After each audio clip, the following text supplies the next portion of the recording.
السلام علیکم ورحمۃ اللہ وبرکاتہ۔ الحمد للہ نحمده ونستعینه ونستغفره ونؤمن به ونتوکل علیہ ونعوذ باللہ من شرور انفسنا وسیئات اعمالنا من يهده الله فلا مضل له ومن يضلل فلا هادي له وأشهد أن لا إله إلا الله وحده لا شريك له وأشهد أن محمدًا عبده ورسوله أرسله بالحق بشيرا ونذيرا بين يدي الساعة فمن يطع الله ورسوله فقد رشد ومن يعصيهما فإنه لا يضر إلا نفسه ولا يضر الله شيئا أما بعد فإن خير الحديث كتاب الله وخير الهدي هدي محمد صلى الله عليه وسلم وشر الأمور محدثاتها وكل محدثة بدعة وكل بدعة ضلالة وكل ضلالة في النار أعوذ بالله من الشيطان الرجيم بسم الله الرحمن الرحيم قال الله تبارك وتعالى في كلامه المجيد الذين إن مكناهم في الأرض أقاموا الصلاة وآتوا الزكاة وأمروا بالمعروف ونهوا عن المنكر ولله عاقبة الأمور وقال أيضا وكانوا ينحتون من الجبال بيوتا آمنين وقال أيضا والله جعل لكم من بيوتكم سكنا وجعل لكم من جلود الأنعام بيوتا تستخفونها يوم ظعنكم ويوم إقامتكم ومن أصوافها وأوبارها وأشعارها أثاثا ومتاعا إلى حين وقال أيضا يا أيها الذين آمنوا لا تدخلوا بيوتا غير بيوتكم حتى تستأنسوا وتسلموا على أهلها ذلكم خير لكم لعلكم تذكرون۔ محترم حاضرین، دینی ماؤں اور بہنوں، حاجی بشیر صاحب رحمۃ اللہ علیہ کے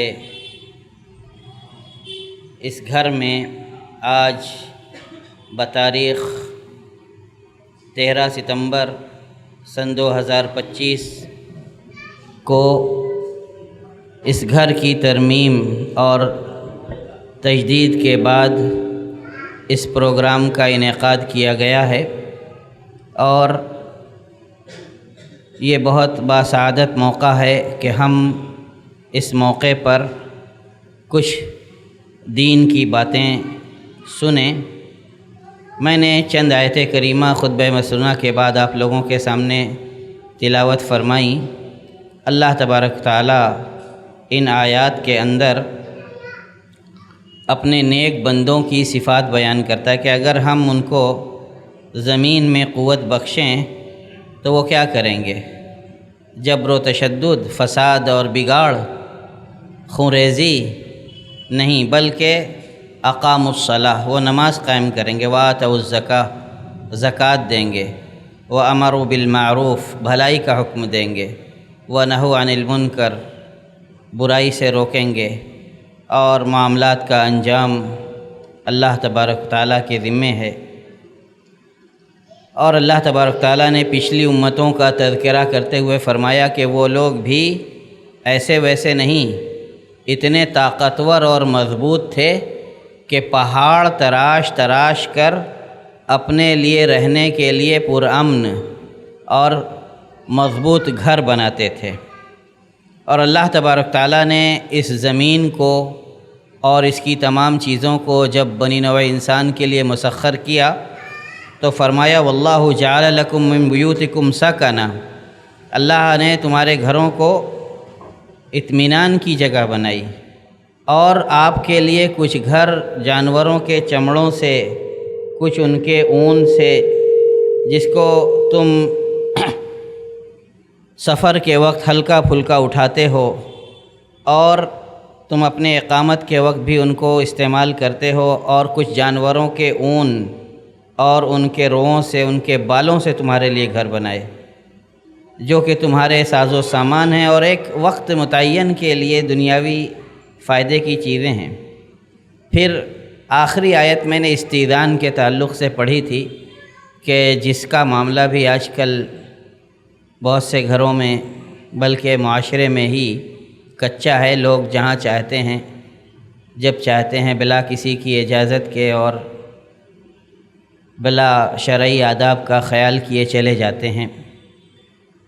گھر بنانے کے کچھ مقاصد ہوتے ہیں، گھر بنانے کے پیچھے کچھ حکمتیں کار فرما ہوتی ہیں. گھر انسان کی ضرورت ہے اور گھر یہ اللہ تبارک تعالیٰ کی عبادت کے لیے سکون اور اطمینان فراہم کرنے کی جگہ. جب آدمی سکون سے رہے گا، اپنے بال بچوں کے درمیان اطمینان سے رہے گا، تو وہ یکسوئی کے ساتھ اللہ تبارک تعالیٰ کی عبادت اور بندگی بھی کر سکے گا. تعمیر کے یہی بنیادی مقاصد فقہا نے اپنی تصنیفات کے اندر شمار کرائے ہیں کہ تعمیر کا سب سے اولین مقصد اللہ کی عبادت اور بندگی کو یقینی بنانا ہو. اس میں اور کوئی مقصد کار فرما نہ ہو کہ دوسروں پر فخر و مباحات یا اپنی دولت کی نمائش یا پھر کوئی اور دنیاوی غرض و غایت شامل نہ ہو. اولین مقصد گھر کے تعمیر کی یہ ہو کہ پیچھے یہ ہو کہ ہم اس گھر میں سکون کے ساتھ رہ کر اللہ کی بندگی اور اس کی اطاعت و فرما برداری کریں گے. دوسرا مقصد، اور یہ بھی اسلام کے بنیادی مقاصد میں سے ایک ہے، کہ آدمی گھر اپنے اور اپنے اہل و عیال کی حفاظت اور ان کی ستر پوشی اور موسم کے سرد و گرم سے ان کی حفاظت کے لیے بنائے. اور اللہ تبارک تعالیٰ نے قرآن مجید کے اندر اس کی طرف اشارہ بھی فرمایا ہے. تعمیر کا حکم کیا ہے؟ تعمیر اپنی غرض و غایت کے اعتبار سے عام حالت میں تو جائز ہے کہ اگر آپ تعمیر رہنے کے لیے کروا رہے ہیں یا تجارت کی غرض سے کروا رہے ہیں تو وہ تعمیر جائز ہے. اور کبھی تعمیر کروانا مستحب ہوتا ہے، جیسے مساجد کی تعمیر، مدارس کی تعمیر اور ایسے اسپتال کی تعمیر جس میں مریضوں کا استعمال ہو، تو یہ مریضوں کا علاج ہو تو یہ معاشرے کے فائدے کی چیزیں ہیں. تو خیر کو عام کرنا اس سے اسلام نے کبھی منع نہیں کیا ہے. کبھی تعمیر حرام اور ممنوع ہوتی ہے، جیسے عام شاہراہوں کو گھیر لینا، چاہے وہ عارضی تعمیر ہو یا دائمی تعمیر ہو. عارضی تعمیر سے مراد کسی مناسبت سے راستوں کو روک کر کے اور اس کے اندر خوشی یا تقریب کا انعقاد کیا، جیسا کہ آج کل بہت سے موقعوں پر ہمارے مسلمان بھائیوں سے سرزد ہوتا ہے. اس کے لیے اگر بہت ضرورت قصویٰ ہے تو راہگیروں سے جن کا وہ راستہ ہو مفاہمت کر کے اگر ان کی رضامندی لی جائے تو ایسا کر سکتے ہیں، ورنہ عام راستوں کو بلا ضرورت گھیرنا یہ جو دوسروں کی تکلیف کا باعث ہو شریعت اسلامیہ میں کسی طور سے جائز نہیں. ایسے ہی بلا ضرورت اونچی عمارتیں تعمیر کرانا کہ جو ہماری رہائش اور ہماری ضرورت سے زیادہ ہوں تو وہ بھی اسلامی شریعت میں منع ہیں. یا ایسا اونچا گھر اور عالی شان گھر بنانا جو ہماری شہرت کا باعث بنے اور جس کی بنا پر ہم دوسروں پر فخر کر سکیں، تو ان ساری طرح کی تعمیروں سے اسلام نے منع فرمایا ہے. غور کیجئے حدیث جبریل پر، اللہ کے رسول صلی اللہ علیہ وسلم کے پاس جب وہ آتے ہیں اجنبی شکل میں، بہت سی باتیں پوچھتے ہیں، ایمان کی، اسلام کی، احسان کی، اور اس کے بعد قیامت کی علامتیں پوچھتے ہیں. تو اللہ کے رسول صلی اللہ علیہ وسلم ان کو جو بتلاتے ہیں قیامت کی علامتیں، ان میں سے یہ ہوتی ہے کہ ان تلد الامۃ ربتہا، کہ لونڈی اپنی مالکہ جنے. علماء نے اس کا جو مفہوم بتلایا ہے وہ یہ کہ والدین کی اولاد نافرمانی کرے گی، اور یہ کہ آخری زمانے میں جنگیں بکثرت ہوں گی اور جب عورتیں بک کر کے آئیں گی تو بچی اپنی والدہ کو خریدے گی اور اس کو پتہ نہیں ہوگا کہ یہ اس کی ماں ہے، اور اس طرح وہ عورت ہوگی وہ اپنی مالکہ کو ایک طرح سے جنم دے گی جو آگے جا کر خود اس کی مالکہ بنے گی۔ اللہ کے رسول صلی اللہ علیہ وسلم نے سعادت اور شقاوت کے چند معیار ایک حدیث کے اندر بیان فرمائے ہیں۔ حضرت سعد بن ابی وقاص رضی اللہ تعالیٰ عنہ حدیث کے راوی ہیں، فرماتے ہیں کہ اللہ کے رسول صلی اللہ علیہ وسلم نے فرمایا اربع من السعادہ، 4 چیزیں سعادت مندی کی نشانی ہیں، 4 چیزیں، اور ان میں سب سے پہلی چیز آپ نے شمار کرائی المرأۃ الصالحہ، نیک بیوی۔ نیک بیوی یہ انسان کے لیے اللہ کی بہت بڑی نعمت ہے۔ بیوی اگر نیک ہو تو وہ شوہر کو اللہ کی عبادت پر ثابت قدم رہنے میں مدد کرتی ہے۔ بیوی اگر نیک ہو تو وہ شوہر کی عزت و ناموس اور مال و دولت کی حفاظت کرتی ہے۔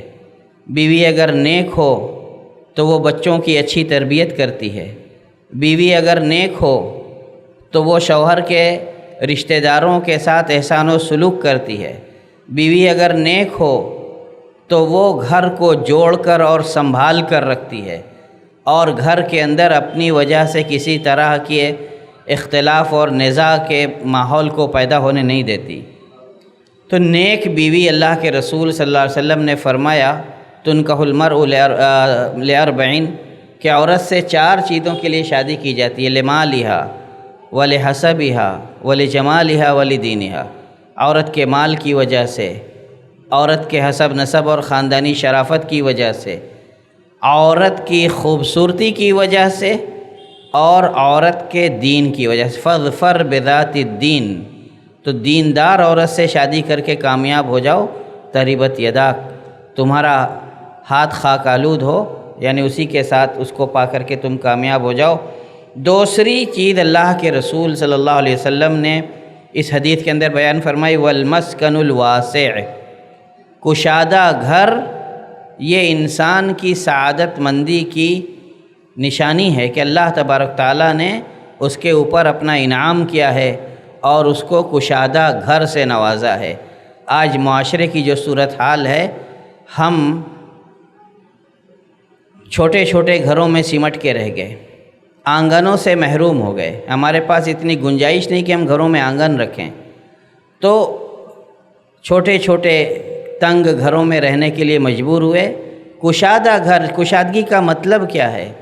کشادہ گھر جو اپنے رہنے والوں پر کشادہ ہو، کشادہ گھر جس کے ماحول کے اندر ہر ایک کو اپنے اندر سمونے کی کشادگی ہو، کشادہ گھر جس میں آ کر کے آدمی چین اور سکون محسوس کرے، کشادہ گھر جس کا ماحول اپنے اندر ہر چیز کی وسعت رکھتا ہو، اور اس گھر میں آ کر آدمی چین اور سکون محسوس کرے، اور اس گھر سے بلا ضرورت اس کو جانے کی ضرورت یا خواہش نہ ہو۔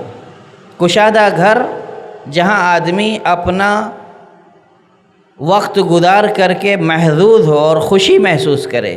حضرت عقبہ بن عامر رضی اللہ تعالیٰ عنہ کو اللہ کے رسول صلی اللہ علیہ وسلم نے بہت ساری نصیحتیں کی تھیں، اس میں ایک نصیحت یہ بھی تھی کہ وَلْيَسِعَكَ بَيْتُكَ، کہ تمہارا گھر تمہارے لیے کافی ہو، کشادہ ہو، یعنی تم جب اپنے گھر میں رہو تو وہ گھر تمہارے لیے چین اور راحت اور سکون کا باعث ہو۔ اور تیسری چیز اللہ کے رسول صلی اللہ علیہ وسلم نے اس حدیث کے اندر بیان فرمائی کہ والجار الصالح، نیک پڑوسی، اچھا پڑوسی، متعاون پڑوسی، آپ کا بہی خواہ پڑوسی، جو آپ کے ساتھ آپ کے خوشی اور غم میں شریک ہو، آپ کی خوشی پر خوش اور آپ کے غم پر غمگین ہو۔ وہیں اگر پڑوسی برا ہو تو انسان کا جینا دوبھر کر دیتا ہے، اس کی اذیتوں سے پریشان ہو کر کے انسان روز نہ روز کسی نہ کسی مشکل سے دوچار رہتا ہے۔ عرب کہتے ہیں کہ اختر الجار قبل الدار، کہ گھر سے پہلے پڑوسی اختیار کرو۔ اگر آپ کے پڑوسی اچھے ہیں تو آپ اپنے گھر میں چین اور سکون سے رہ سکتے ہیں۔ وہیں پڑوسیوں کے حقوق کا خیال رکھنا آپس میں باہمی، اور یہ تب ہوگا جب دونوں طرف سے خیر خواہی اور انسیت کا جذبہ موجود ہو۔ اور چوتھی چیز آپ نے فرمایا والمرکب الہنی، آسائش بھری سواری، آرام دہ سواری جس کے پاس میسر ہو، تو یہ 4 چیزیں نیک بختی اور سعادت مندی کی علامت ہیں۔ اس کے برعکس 4 چیزیں بدبختی کی بھی علامت ہیں۔ اللہ کے رسول صلی اللہ علیہ وسلم نے اسی حدیث کے اندر بیان فرمائی، الجار السوء، برا پڑوسی روز آپ کے لیے مسائل کھڑے کرے، آپ کے آرام و آسائش میں خلل ڈالے، آپ کو اپنی باتوں سے، اپنے اعمال سے، اپنے کرتوتوں سے اور تمام طرح سے آپ کی زندگی دوبھر کر کے رکھ دے۔ تو برے پڑوسی سے آزمائش یہ بہت آدمی کو اپنے اندر مصروف رکھنے والی ہوتی ہے، آدمی اسی سے گھر کے رہ جاتا ہے۔ والمرأۃ السوء، بری عورت جو ہوتی ہے وہ اللہ کی ناشکر گزار ہوتی ہے، شوہر کی نافرمان ہوتی ہے، نعمتوں کی ناقدری ہوتی ہے۔ غور کیجئے، جب حاجر اور اسماعیل علیہ السلام کو ابراہیم علیہ السلام نے مکہ میں چھوڑ دیا، کچھ دنوں کے بعد اسماعیل علیہ السلام سے ملاقات کے لیے آتے ہیں۔ وہ کہیں باہر گئے ہوتے ہیں، بیوی سے گھر کے حالات پوچھتے ہیں۔ بیوی کہتی ہے بڑی تنگی ہے، کھانے پینے کا نہیں، بڑی مشکل سے گزر ہو رہی ہے۔ ابراہیم علیہ السلام سمجھ جاتے ہیں کہ یہ ناشکری عورت ہے، شوہر کے احسانات کی احسان فراموش ہے۔ کہتے ہیں ٹھیک ہے، جب اسماعیل آئیں تو ان کو میرا سلام کہنا اور کہنا اپنے گھر کی ڈیوڑھی بدل دیں۔ چلے جاتے ہیں، اسماعیل علیہ السلام آتے ہیں، پوچھتے ہیں کوئی آیا تھا؟ بتلاتی ہے کہ ایک بزرگ آئے تھے، گھر کے ہماری زندگی کے بارے میں پوچھا، میں نے کہہ دیا بہت تنگی کی گزر رہی ہے۔ انہوں نے کہا کہ ان کو میرا سلام کہنا اور کہنا گھر کی ڈیوڑھی بدل دیں۔ اسماعیل علیہ السلام نے اس کو طلاق دی، دوسری عورت سے شادی کی۔ ابراہیم علیہ السلام کچھ دنوں کے بعد پھر ملاقات کے لیے آئے۔ اب یہ نیک خاتون گھر میں موجود تھی۔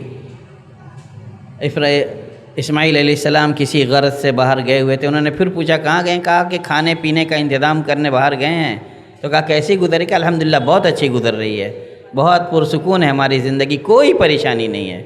ابراہیم علیہ السلام پھر کہتے ہیں ٹھیک ہے، جب اسماعیل آئیں تو ان کو میرا سلام کہنا اور کہنا اپنی ڈیوڑھی ثابت رکھیں، جما کے رکھیں۔ تو بری عورت جو ہوتی ہے وہ گھر کو، شوہر تھکا ماندہ کام سے آیا، اب اس کو چند منٹ سستانے کے لیے، چین سے بیٹھنے کے لیے چاہیے، وہ اپنے شکایات کا دفتر کھول کے بیٹھ گئی، یہ نہیں ہے، وہ نہیں ہے، بچوں نے تنگ کیا، آپ کی ماں نے یہ کہا، آپ کے ابا نے یہ کہا، آپ کی بہن نے ایسے سلوک کیا، اور وہ پھر اس کے واویلوں کی انتہا نہیں۔ تو آدمی کا ذہنی سکون سب سے پہلے وہ عورت لے جاتی ہے۔ تو المرأۃ السوء، شقاوت اور بدبختی کی سب سے پہلی علامت یہ کہ آدمی بری عورت سے آزمایا جائے۔ والمرکب السوء، بری سواری، اور والمسکن الضیق، بری سواری جس پر آپ بیٹھیں تو وہ آپ کو لے کر اچھلے کودے، گرا دے، یا آج کے زمانے کی جو سواریاں ہیں چلے اور بند ہو جائے، خرابی ہو، یا جس پر بیٹھ کر آپ کو آرام نہ ملے اور جس کی وجہ سے آپ دوسری تکالیف میں مبتلا ہو جائیں۔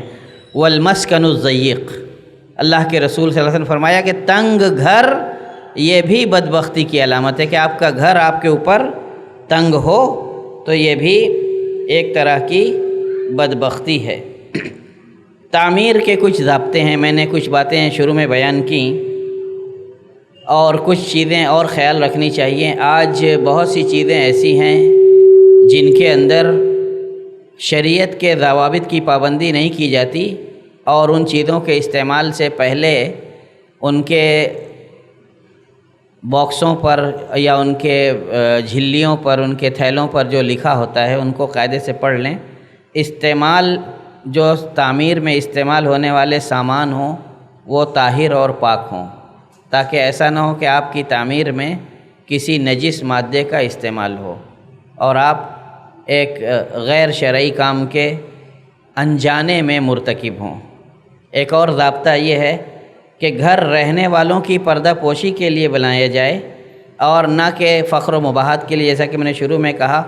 اور دوسرے، اس چیز میں بہت سے لوگ ملوث ہوتے ہیں، گھر دیگر غیر مسلم اقوام کی کسی دینی شعار کی مشابہت نہ رکھتا۔ اور دینی شعار کے لفظ میں خاص طور سے استعمال کر رہا ہوں کیونکہ دینی شعار میں مشابہت یہ سب سے زیادہ ایمان اور عقیدے کو برباد کرنے والی ہے۔ اب وہ چرچ کے گیٹ نما گیٹ لگا لینا، یا بہت سے لوگ دروازوں پر چرچ کی بیل لٹکا لیتے ہیں، گھنٹیاں بجتی ہیں۔ کچھ لوگ دیواروں کے نقش و نگار صرف یہ دیکھا کہ اچھے لگ رہے ہیں لگوا لیا، اور جب پتہ کیا باریکی میں گئے تو معلوم ہوا کہ وہ کسی قوم کا عبادتی شعار ہے۔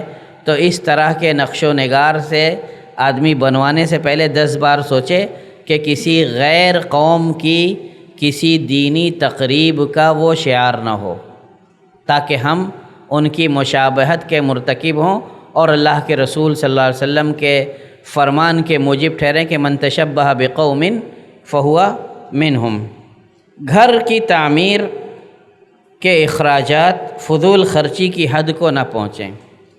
اللہ تبارک تعالیٰ نے فضول خرچوں کو شیطان کا بھائی کہا ہے، تو لہذا گھر بنوانے کے وقت اس چیز کا بھی خیال رہے کہ گھر ضرورت ہے، شوق نہیں، اور دنیا تعمیر کرنا یہ مسلمانوں کا شیوا نہیں۔ گھر ہماری ضرورت بھر پختہ ہو، مضبوط ہو، کشادہ ہو اور اسلامی معاییر پر پورا اترتا ہو، لوگوں کے لیے آسائش والا ہو، سب کے لیے پردے کا سبب ہو، گھر کے لوگوں کی بے پردی نہ ہوتی ہے، اس سے اتنا کافی ہے۔ لیکن بہت مہنگی چیزیں کہ ہم لوگ آئیں تو دکھائیں، دیکھو ہماری ٹوٹیاں ایسی ہیں، ہماری ٹائل ایسی ہے، ہماری بیسن ایسی ہے، ہمارے گھر کے زینے پہ جو ماربل لگا ہے وہ فلاں جگہ کا ہے، جیسا کہ آج کرتے ہیں۔ تو اللہ کے رسول صلی اللہ علیہ وسلم نے حدیث جبریل میں یہی علامت بتائی تھی کہ وَأَن تَرَى الْعُرَاءَ الْحُفَاةَ، کہ کل جو لوگ بے سر و سامان تھے، ننگ دھڑنگ گھومنے والے، یتطاولون فی البنیان، وہ اونچی اونچی عمارتیں بنوانے میں ایک دوسرے پر فخر کریں، فذاک من اشراطیہ، یہ بھی قیامت کی نشانی ہے۔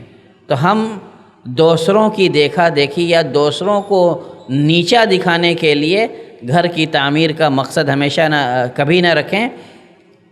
ماضی کی اپنے معاشرے کی نظیریں ہیں کہ لوگوں نے حویلیاں بنوائیں اور داخل ہونے سے پہلے دائی اجل آ گئے، اور گھر میں جانے سے پہلے ان کو اپنے دائمی گھر میں جا کے سونا پڑا۔ تو یہ بھی خیال رہے کہ گھر کے بنوانے میں ہم اتنا وقت نہ صرف کریں کہ رہنے سے پہلے ہم کہیں اور کے مکین ہو جائیں، اور وہ گھر جب تک بن کے مکمل ہو تو وہ اوروں کے رہنے کی جگہ ہو، ہمارے رہنے کی نہ ہو۔ پچھلی بات جو میں نے کی اس کا ایک گوشہ یہ بھی ہے کہ گھر کے بنانے میں بہت تکلف سے کام نہ لیا جائے، اور تکلف سے میری مراد اب تک جو بات کہی اس سے تھوڑا سا ہٹ کے ہے۔ ایک صدری گیٹ کا میں نے ملاحظہ کیا، اور اس پر یہ بات تب سے میرے ذہن میں تھی، آج جب فقہا کے اقوال میں یہ بات ملی تو مجھے اس کو بولنے کی تھوڑی سی ہمت ہوئی۔ کئی بار وہ ڈیزائن بنی اور وہ ٹوٹی، ان کے مرضی کی نہیں ہو رہی تھی۔ اللہ کے بندے وہی پیسہ کسی غریب کی کسی حاجت روائی میں لگا دیتے تو اس کا کتنا فخر اور فاقہ دور ہو گیا ہوتا۔ جتنی سیمنٹ آپ نے بنانے اور توڑنے میں برباد کی، کسی غریب کا چھپر چھا گیا ہوتا، اس کو سردی اور گرمی کی شدتوں سے نجات مل گئی ہوتی، بارش کی پریشانی سے اس کو راحت مل گئی ہوتی۔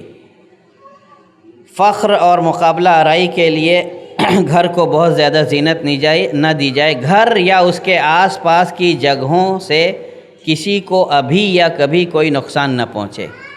ہم اپنی تعمیر کے وقت یہ بھی دھیان رکھیں کہ ابھی یا مستقبل میں ہمارے آس پاس بسنے والوں کو ہمارے اس عمل سے کوئی پریشانی نہ ہو۔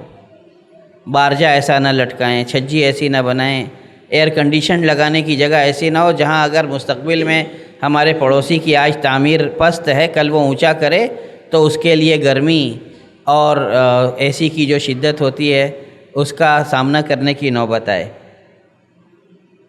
گھر بنانے کے وقت راستوں میں سامان رکھتے ہیں۔ راستوں میں سامان رکھنا یہ راہگیروں کے لیے مشقت کا باعث ہے۔ آپ کی ضرورت ہے، پہلے لوگوں سے مفاہمت کیجئے کہ دیکھیے ہماری ضرورت ہے، ہم راستوں میں سامان رکھیں گے، آپ کے چلنے بھر کا راستہ چھوڑنے کی کوشش کریں گے اور آپ ہماری اس پریشانی میں ہماری مدد کیجئے۔ اور ضرورت پوری ہونے کے فوراً بعد، چاہے وہ روڑا اور ملبہ ہو یا بلڈنگ میٹیریل ہو، فوراً ہٹانے کی کوشش کیجئے۔ لوگ اپنا گھر تو بنوا لیتے ہیں اور ویسٹیج جو ہوتا ہے روڑا یا بلڈنگ میٹیریل جب گھر میں اندر رکھنے کی جگہ ہو جاتی ہے پھر بھی گلیوں میں رکھ کر لوگوں کی پریشانی کا باعث بنتے ہیں، اور کبھی کبھی سریا وغیرہ کی نوک سے لوگوں کو چوٹ اور زخم بھی لگ جاتا ہے۔ اس کے علاوہ عام راستے کی زمین پر تجاوز کر کے اسے اپنے گھر میں شامل نہ کریں۔ ہوتا یہ ہے کہ لوگ یہ سوچتے ہیں کہ سرکاری برآمدہ، سرکاری چبوترا ہے یا گلی چوڑی ہے تو لاؤ کچھ انچ زمین اپنے میں ملا لیں۔ مروان ابن حکم کے زمانے میں عروہ بنت اویس نے سعید ابن زید رضی اللہ عنہ کے خلاف شکایت کی کہ انہوں نے ہماری زمین کا کچھ حصہ لے لیا ہے۔ مروان ابن حکم نے سعید ابن زید رضی اللہ عنہ کو بلایا اور کہا کہ عروہ بنت اویس یہ شکایت کر رہی ہے۔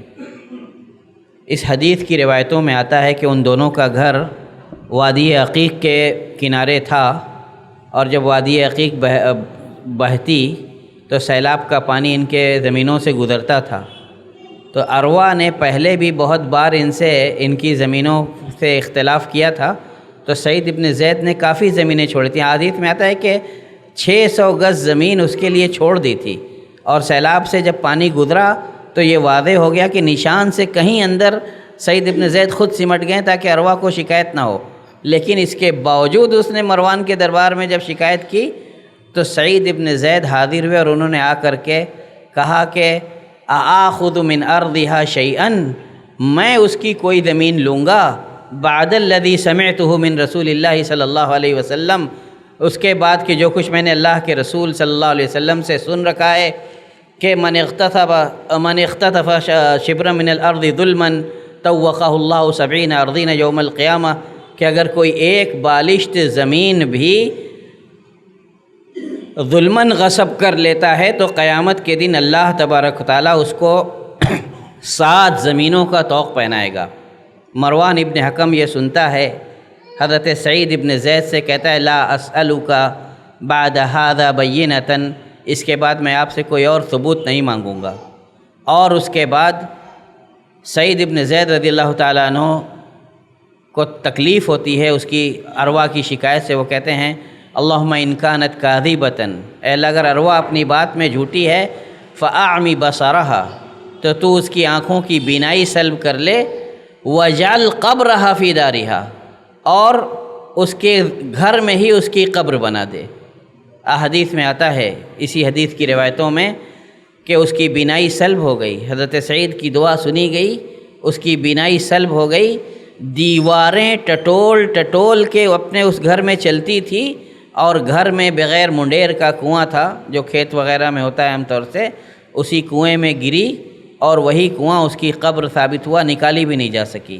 تو حضرت سعید کی دعا اللہ تبارک تعالیٰ نے سنی اور اس کا انجام وہی ہوا جو حضرت سعید نے دعا کی تھی، اور وہ اپنی بات میں جھوٹی تھی تو اس کے جھوٹ کا اللہ تبارک تعالیٰ نے لوگوں پر پردہ فاش کیا کہ دیکھو جو لوگ غلط دعویٰ کرتے ہیں ان کا یہ انجام ہوتا ہے۔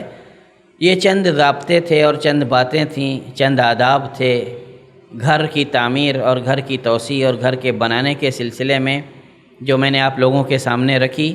اللہ تبارک تعالیٰ اس گھر کے مکینوں کو دیندار اور اللہ کے دین پر ثابت قدم رہنے والا بنائے، ان کے آپسی تعلقات کو آپس میں ہمدردی اور خیر خواہی والا اور دین کی طرف ایک دوسرے کو راغب کرنے والا بنائے۔